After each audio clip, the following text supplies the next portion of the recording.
वैसे आपको याद होगा कि कुछ ही हफ्ते पहले जब यूरोपियन मेडिसिन एजेंसी ने भारत की कोविशील्ड और कोवैक्सीन को अप्रूवल नहीं दिया था, तब चारों तरफ ये चर्चा शुरू हो गई थी। अब तो भारत में कोविड-19 के नए पॉजिटिव केसेस आसमान से जमीन पर आ गए हैं। तो फिर ये सभी देश भारत को क्यों टारगेट कर रहे हैं? ये फैसला आते ही भारत में कई सारे लोग निराश हो गए थे, जिन्होंने यूरोप में जॉब, फैमिली, बिजनेस या फिर किसी और पर्पज से जाना था। लेकिन फिर टाइम से भारतीय सरकार इसमें बीच में पड़ी और डिप्लोमेटिक लेवल पर सभी देशों को कांटेक्ट किया गया, जिसके बाद जर्मनी और फ्रांस समेत यूरोप के करीब 16 देशों ने भारत की कोविशील्ड वैक्सीन को अपने ग्रीन पास में इंक्लूड कर दिया था। ये मसला तो चलो सुलझ गया, अब नया मसला खड़ा हो गया है। मिडिल ईस्ट के कई देशों ने तो पहले ही भारत में सेकेंड वेव के बाद से ही भारत को ट्रैवल बैन वाले देशों की लिस्ट में रख दिया था, जिसकी वजह से भारत से मिडिल ईस्ट के मैक्सिमम देशों में डायरेक्ट फ्लाइट्स बिल्कुल बंद हो गई थी।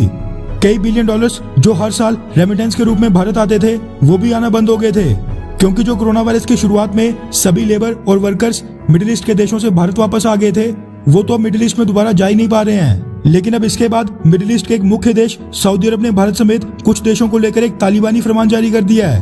अब मैं सऊदी अरब के इस फैसले को तालिबानी फरमान क्यों बोल रहा हूँ, उसका कारण भी आप सुन लें। दरअसल सऊदी अरब से खबर ये निकल कर आ रही है कि जो भी उनका नागरिक किसी भी तीसरे देश से होकर भारत समेत कुछ और देशों में ट्रैवल करेगा, तो फिर सऊदी अरब उनके वापस आने पर उन पर 3 साल के लिए ट्रैवल बैन लगाकर भारी जुर्माना थोपेगा। यानी फिर वो अगले 3 सालों के लिए सऊदी अरब से बाहर किसी दूसरे देश में ट्रैवल नहीं कर पाएंगे। ये सूचना सऊदी अरब की इंटीरियर मिनिस्ट्री ने जारी की है और उन देशों की लिस्ट जारी की है जहाँ पर जाने से उनके नागरिकों के खिलाफ ये कार्रवाई की जाएगी। क्योंकि देखा यह जा रहा था कि कई सारे लोग जिनको बिजनेस, फैमिली या किसी बेहद जरूरी पर्पज से इन सभी देशों में जाना पड़ रहा था, वो किसी तीसरे देश से होकर वहां जा रहे थे, क्योंकि सऊदी अरब से इन सभी देशों के लिए डायरेक्ट फ्लाइट्स बिल्कुल बंद हैं। इसलिए सऊदी अरब ने ऐसे लोगों के खिलाफ ये फरमान जारी किया है। भारत के साथ साथ जिन बाकी देशों को ब्लैकलिस्ट किया गया है, उनमें टर्की, पाकिस्तान, अफगानिस्तान और यूनाइटेड अरब एमिरेट्स भी शामिल हैं। वैसे भारत में तो अब सेकेंड वेव लगभग खत्म ही हो गई है।